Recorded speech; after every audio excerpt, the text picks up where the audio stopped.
Our reception among the class of '09 was ostensibly warm, marked by loud backslapping and nostalgic cheers, yet beneath the surface, I could detect a distinct prickly undercurrent of provincial resentment toward the two of us who had left the valley behind.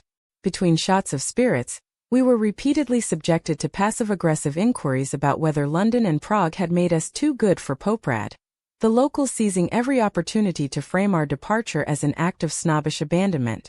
Despite the occasional verbal barb, the comfort of surrounded by people who had known us when we were young was undeniable, and as the formal restaurant reception began to wind down around 8 o'clock, those of us without young children or early morning shifts decided to relocate. A dozen of us spilled out onto the street, pulling our heavy coats tight against the wind, and marched toward one of the dimly lit basement pubs we had haunted religiously during our teenage years. We commandeered a long wooden table in the back corner of the pub, ordering rounds of cheap draft beer and shots of herbal liqueur, letting the noise of the bar drown out the somber elegance of the cemetery. Sitting directly across from me was Robert, known universally to us as Robo, a former varsity defenseman who, even at 16, had possessed an impressive capacity for alcohol and a perpetual scent of stale locker room sweat. Despite wearing a tailored black suit and showing a thick dusting of gray at his temples, Robo hadn't changed an iota. By his fifth pint, his tie was undone, his collar was soaked in perspiration, and his voice had risen to a booming, authoritative baritone that commanded the table. "Look, I'm over it, all right?" he bellowed, slamming his empty glass onto the sticky wood. "Thou shalt not speak ill of the dead and all that holy shit, but the damn bastard borrowed my pneumatic drill 2 years ago and never brought it back." A ripple of dark, knowing laughter spread around the table. Stefan failing to return borrowed property was as fundamental to his character as his eye color, and no one was offended by the honesty. Robo wiped the foam from his mustache, his smile fading slightly as he leaned forward, resting his heavy forearms on the table and lowering his voice to a conspiratorial rumble that drew our collective attention. "But I'm telling you guys, I've been having the most messed up dreams lately," he said, his bloodshot eyes darting nervously around the booth. "Every single night since his mom called with the news last week.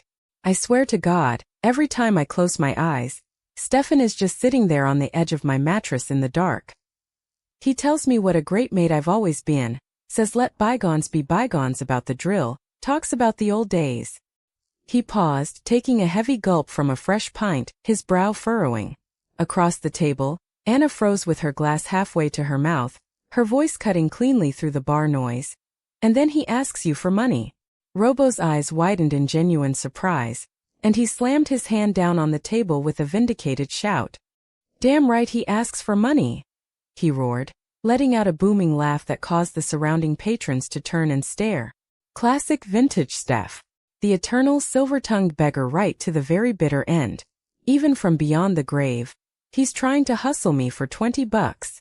He hoisted his beer glass high into the smoky air, a broad drunken grin plastering his face. "If the bastard were standing here right now, I'd buy him a double." To Stefan, the greatest con artist in Poprad. The table erupted into a chorus of cheers and clinking glasses, but as I looked around the booth, I noticed that several of the other classmates weren't drinking.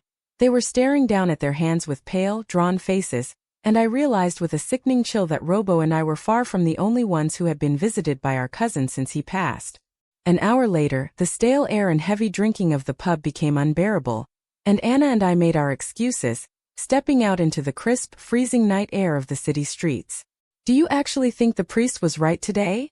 she asked, tucking her arm tightly through mine as we navigated the cobblestone sidewalk toward the center of town. "About some fundamental part of us continuing to live on after we die." I reached into my pocket, pulling out the blue pack of LNMS and lighting a cylinder I had explicitly sworn to myself would be my last, watching the ember glow orange in the dark. "Maybe he was right," I muttered, exhaling a thin stream of smoke into the frost. "The terrifying question isn't whether we live on, Anna. It's which specific parts of our personality survive the transition." On our route back toward the Airbnb, we spotted the glowing neon sign of a late-night convenience store, and on a sudden unspoken impulse, we went inside and purchased a bottle of cheap local red wine and a plastic corkscrew. Our initial intention was to drink it in the warmth of the apartment, but the night sky was remarkably clear, and a shared, desperate desire to delay our return to the empty rental drove us back toward the old train station park. The after-hours crowd in the square was considerably more intimidating than they had been during the day. Shadowy figures huddled around concrete planters and arguing in slurred voices, yet we ignored them, walking directly to our weathered green bench near the dry fountain. I popped the cork with a loud thwack, and we passed the bottle back and forth without cups, letting the sweet, acidic liquid burn its way down our throats, warming our chests against the biting mountain wind.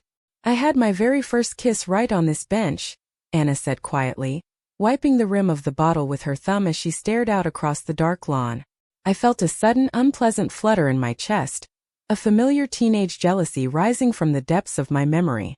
"With Stefan?" I asked, my voice slightly tighter than I intended. "Yeah," she replied softly, taking another long swig of the wine before handing the bottle to me. "End of 8th grade. It tasted like green apple bubblegum and cheap cigarettes." I stared down at the gravel beneath my boots, kicking a loose pebble across the asphalt. Even sitting alone with her in the quiet dark, I felt like the perennial third wheel in our childhood trio, an agonizingly nostalgic sensation that made my heart ache. A sudden biting gust of wind swept down from the Tatra Mountains, rattling the bare branches of the park trees and causing Anna to shiver violently, prompting us to slide closer together on the wooden slats until our shoulders and hips were pressed tight against one another for warmth. "Do you ever genuinely miss living here, Sam?" she asked, her head resting comfortably against my shoulder as we watched a stray cat dart across the illuminated train platform in the distance. I took a slow sip of the wine, letting the cheap alcohol lower my usual analytical defenses, and thought about my quiet, highly structured life in Prague. "I don't know if I miss the city itself," I admitted honestly. "Prague is beautiful, it's dynamic, it's my home now. But whenever I come back here, I definitely miss the absolute quiet, the clean mountain air, the simplicity of it all." I paused, turning the glass bottle over in my cold hands, finding a buried grain of emotional truth in the swill. "More than anything, though, I miss the people we used to be when we lived here." Another freezing gust of wind whipped across the square, and without thinking, I opened my wool coat and wrapped the fabric around both of us, pulling her body tightly against my chest. "What about you, Anna?" I whispered, my voice fluttering again as I looked down at her face. "Do you miss this place?" She didn't answer with words. She simply tilted her head upward, her dark eyes locking onto mine, catching the amber glow of the park lamps and twinkling with a silent, profound warmth that bridged 10 years of separation in a single heartbeat. When we finally stumbled back into the Airbnb shortly after 2 in the morning, the emotional fatigue and the cheap wine had completely dissolved our previous reservations about personal space. Anna adamantly refused to let me take the living room sofa again, declaring with a stubborn, drunken finality that either I shared the king-sized bedroom mattress with her, or she would take the couch herself.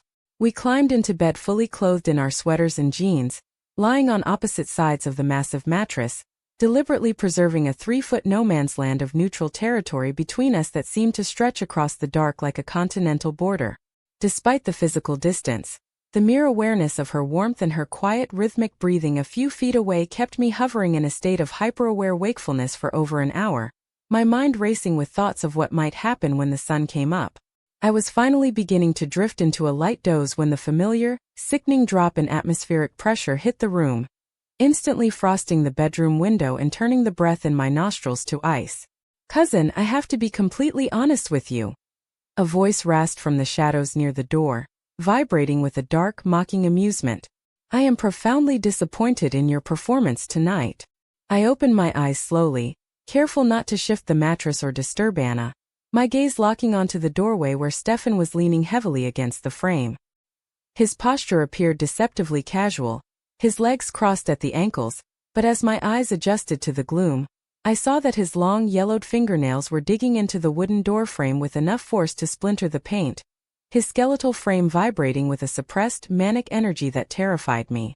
"She's successful, she's brilliant, she's charming, she's gorgeous," he muttered, his voice dropping into a bitter, venomous register as he glided soundlessly across the room toward the foot of the bed.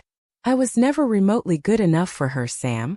I was a fluke, a bad habit she couldn't break. You, on the other hand, my stable, reliable, up-and-coming Prague professional. You're exactly what she needs." I sat up slowly, bracing my weight on my elbows while keeping my lower body still. my heart hammering against my ribs as I watched him loom over the foot of the mattress. "What the hell are you doing, Stefan?" I whispered, my voice laced with a cold anger as I saw his translucent hands reach down toward the wooden chair where I had draped my trousers. "I'm just questioning my cousin's pathetic lack of initiative," he sneered, turning his face toward the moonlight to reveal a smile so broken and jagged it looked like a shattered mirror. "She's lying right there, Sam. She's crazy about you. She always has been, even when we were together. I can step out into the hall and let you two get to it if you want." He paused, his bloodshot, pupilless eyes widening in a grotesque parody of polite accommodation. "That is, of course, unless you want me to stay right here and watch." "What are you doing with my wallet, Stefan?" I demanded, raising my voice just enough to carry across the room, ignoring his crude taunts as I watched his clawed fingers slip into my back pocket. The manic grin instantly vanished from his face, replaced by an expression of raw, desperate hunger that stripped away any lingering illusion of humanity. His eyes twitched violently in their sunken sockets, and his cracked, bleeding lips pulled back over his dark gums. "You don't get to sleep when you're dead, cousin," he hissed, his voice vibrating with a terrifying subterranean frequency that rattled the window panes. "You don't get to sleep, you don't get to rest, you just wander around in the freezing dark forever." I swung my legs off the side of the bed, planting my bare feet on the icy laminate floor, and stood up to face him. "Put the wallet down right now, Stefan," I ordered, my hands clenching into fists at my sides.